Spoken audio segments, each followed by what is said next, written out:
Hello students, this is question number 1 from exercise 7.3 of NCERT class 10. In this question, we have to find the area of triangle whose vertices are given below.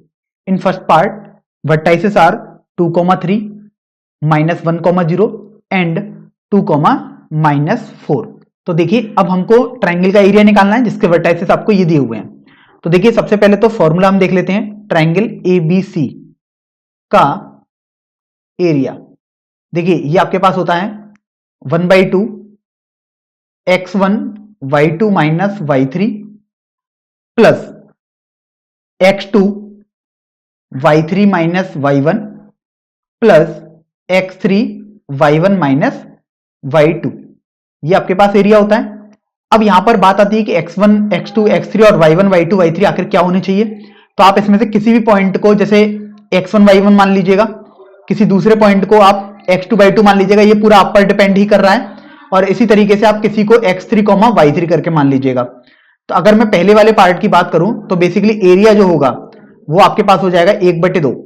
अब यहां पर आप एक बात का ध्यान रखें, कभी भी अगर आपके पास जैसे ये आ रहा है तो आपको हमेशा मॉड जरूर लेना होगा, क्योंकि हो सकता है कि आपके पास नेगेटिव वैल्यू आए, लेकिन आप जानते हैं कि एरिया तो हमेशा पॉजिटिव ही होगा, इसलिए मॉड जरूर लेंगे. तो हम मॉड को सबसे एंड में भी लगा सकते हैं. वैसे जैसे देखिए x1 की वैल्यू 2, y2 माइनस y3 मतलब 0 प्लस 4 हो जाएगा, प्लस x2 मतलब -1, y3 माइनस y1 मतलब -4 माइनस 3 आ गया, प्लस x3 मतलब 2, y1 माइनस y2 मतलब 3 माइनस 0. ये आपके पास आ जाएगा. तो देखिए 1/2, देखो ये आ गया 8 और ये देखो -7 और ये -1, तो ये प्लस का 7 हो गया और ये प्लस का 6 आ गया.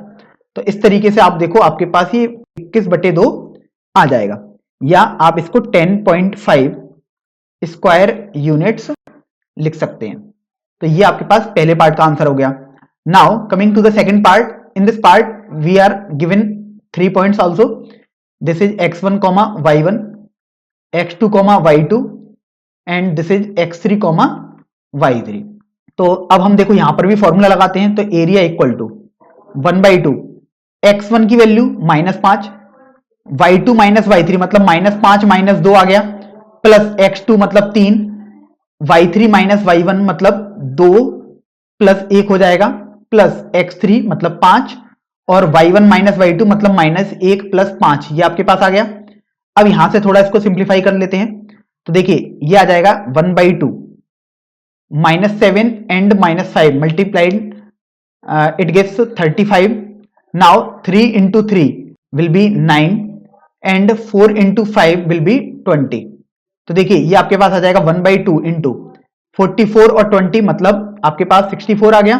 On solving this will be 32 square units.